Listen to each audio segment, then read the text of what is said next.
Thinking of selling your house soon? Before that exciting and maybe bittersweet moment of handing over the keys, there are some steps to take to ensure a smooth and stress-free process. Whether you're a first-time seller or need a refresher, this guide is for you. I'll answer all your burning questions.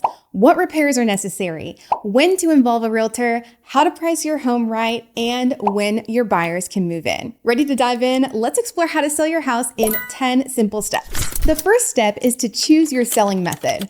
I'm not one of those realtors that will always preach selling with a realtor is the best bet, because that's simply not the case. You have for sale by owner options. You could also go with a discount brokerage. And really, there's several factors to consider to determine which route is better for you. Selling without a real estate agent means avoiding a listing commission, but in exchange for those savings, you'll have to do everything from advertising your home to negotiating the final deal. So in most cases, if you don't hire a listing agent, you'll still need to offer as well a commission for the buyer's agent. Selling without an agent is usually best for experienced sellers or people who are selling directly to family or friends. But for most sellers out there are better cost-saving options that are gonna provide you more money on your sale, as well as professional support. There's pros and cons literally to every one of these methods. If you decide to go for sale by owner, just know that that's not avoiding all costs. You're still gonna have an appraisal, photography, staging, a real estate attorney, and you may even pay a flat fee for the MLS listing. You also will be compromising your time because getting all of these things scheduled, working with showings, perhaps doing an open house is all going to be your personal time spent rather than, doing your other things. So if you're working a full-time job, or even if you're a stay-at-home parent, but you've got kids and a household to run, doing for sale by owner can be a big time suck. So just keep that in mind. Now, kind of an in-between for sale by owner and working with a typical realtor is a flat fee brokerage. There are some flat fee firms out there that do not take like a percentage commission, but for a reduced commission rate, they offer reduced services, and this is more of an a la carte option that's also available. Now, if you do decide to hire a realtor, you can think of this as your all-inclusive selling experience. They're gonna do the scheduling for you, the marketing of your home. They're gonna help you negotiate an offer, handle showings. If you choose to hire a realtor, they will assist you with all of the remaining steps in this video. So it's still valuable to watch so that you can have a good understanding of what to expect in the event that you decide to go for sale by owner or work with a discount brokerage. At least you'll know where to go from here. The second step to selling your home is to determine whether you are in a title company or an attorney state. Now, either one of these will handle your closing, but can also help you determine your net proceeds on the sale, like how much money you are actually going to get back in your pocket after all of your fees and closing costs are paid. I have a link in the description of this video that will help you figure out if you're in a title company or a real estate attorney state. Now, regardless of which selling method you choose, you will need to select who you will be closing with. And I will just say that if you decide not to work with an agent, you will heavily, or at least more heavily rely on, most likely, that real estate attorney or your title company. Because of course, your realtor can't give you financial, and legal advice.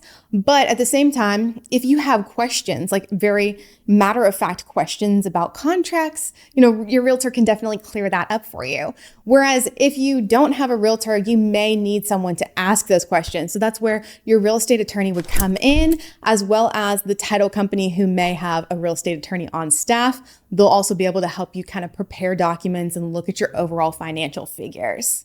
Once you have committed to your selling method, you've also figured out if you are in a title company or an attorney state, you will move on to step 3, which is pricing your home.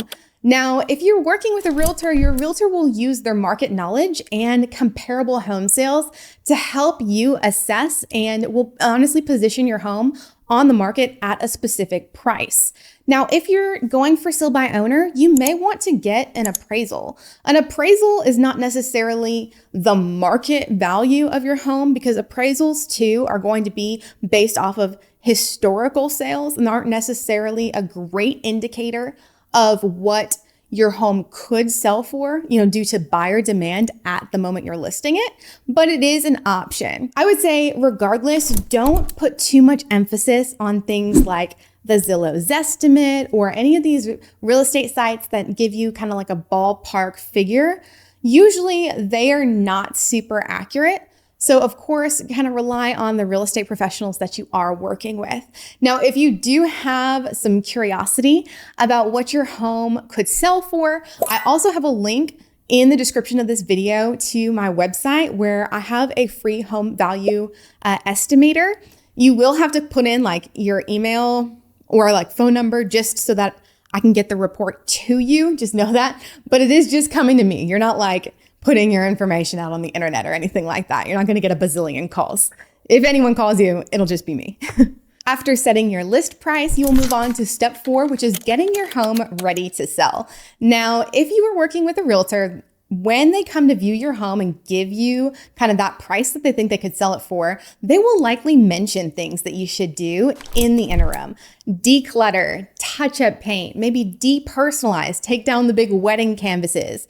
And if there are certain repairs that they think will either improve the marketability of your home, or if there's things that are just kind of necessary to fix, all of those things will be mentioned. But just keep in mind that the goal here is to not necessarily make the home you're trying to sell look so much like your home, but just kind of have a universal appeal to anyone who might be coming to look at it, because you really want to do whatever it takes to get buyers to walk in the door and say, I can envision myself living here. So as much as I love crazy wallpaper and bright colors, like if your home is filled with those, you might need to go with like a little bit of a more neutral paint color or just make some tweaks here or there. But if you know that your home is great, it has a great universal appeal, people tell you all the time how beautifully your home is decorated, you'll be good to go. I will say my pro tip here, just because I have helped so many people with the selling process, is make a plan for your pets during showings.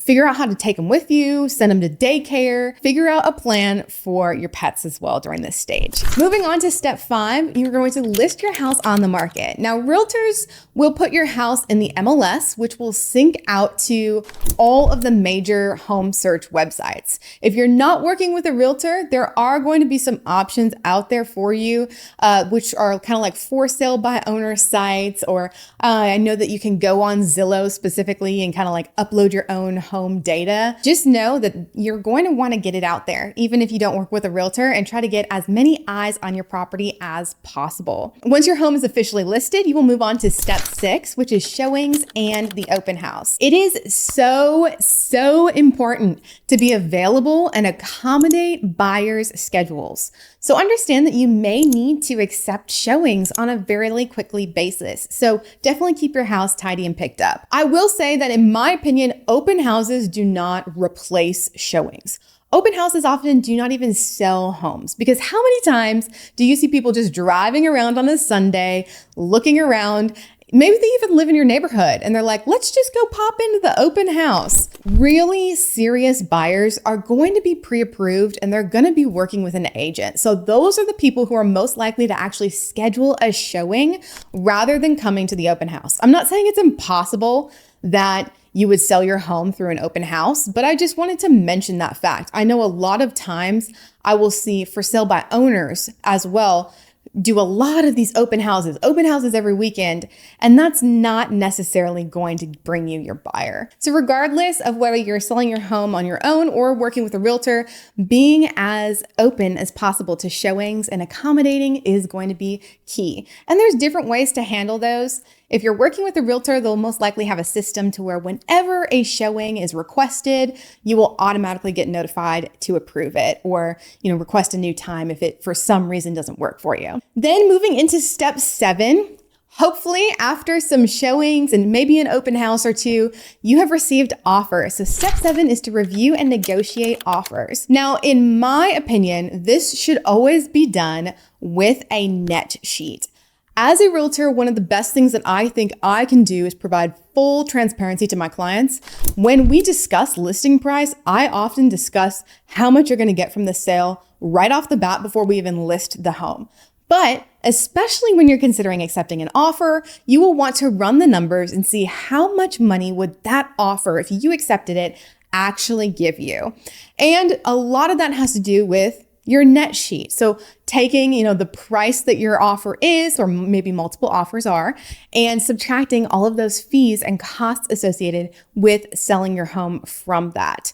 Now, if you decide to go the no realtor route and you need help with that, you could probably rely on like your title company or an attorney, but just know that understanding your finances and your figures is only going to help you, because in the event that you get an offer that's not exactly great, it's not exactly what you were looking for, understanding how your finances are looking is what's going to help you be able to counter that offer in a way to where maybe you can kind of win the situation where you feel comfortable because you're getting the amount of money that you need, but at the same time, you're not being so aggressive or unreasonable that the buyer feels like they have to move on to something else. So it's very important in this negotiation stage to understand your financials and review a net sheet. That's really going to be the best way to determine what offer is going to be the best. Once you have accepted an offer on your home, you will move on to step 8, which is the appraisal and the inspections. Buyers are going to want an inspection, and you should leave for this. You need to understand that this is going to be totally okay. Buyers using a loan will also have an appraisal. So you will need to have a way for the appraiser to get into your home. This would really only come into play for our for sale by owner folks. Obviously, if your home's listed with a realtor, you will likely have a lockbox so the appraisers can get in that way. After the appraisal has come back, hopefully satisfactory, and the inspection has been completed, you will take a little bit of time to most likely negotiate any repairs with the buyer.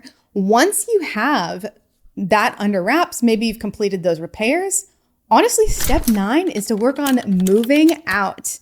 Now, all your items need to be moved out and your home should be clean for the final walkthrough. Typically, buyers will want to come back a day or two before closing and just check that any agreed upon repairs are done and that the home is in the overall condition that they are expecting it to be. Nothing should have adversely happened to the home during this period. Now, if you negotiated either like an early occupancy where the buyers are moving into the home before closing, or a delayed occupancy, things would change, right? Delayed occupancy means that after closing, you would move out. Now, those are not as typical and they come with their own liabilities, but I just wanted to mention that. So the moving out is probably the most standard. You want to move out while you are under contract before closing. Once you are all moved out and the buyer has done their final walkthrough, step 10, the only thing left to do is to close. Now, the sale is not official until you have been funded. So even after you've signed, the buyer has signed, nothing is absolutely closed until you have received your money. So just understand that. And if you are rolling your proceeds into your next home, just know that the funding process may differ slightly. In fact, if you want a full video on like how to line up selling your current home and purchasing your next one at the same time, let me know in the comments below. I try to cater these videos to exactly what you will find the most helpful. I hope that this video has provided you with clarity of the home selling process and the selling methods that are available to you. In the event that you have decided that you want to kind of outsource this and hire a realtor to assist you, click the link in the description of this video. Tell me a little bit about where you are located and how soon you are looking to sell, and I will get you matched with someone who is just as knowledgeable as me to assist you with your process. Now, of course, if you have a house to sell in Arkansas, let me know as well. I would love to personally assist you with that sale. I'm Nicole with videos to help you find your way home. Thank you so much for watching, and I will see you in the next one.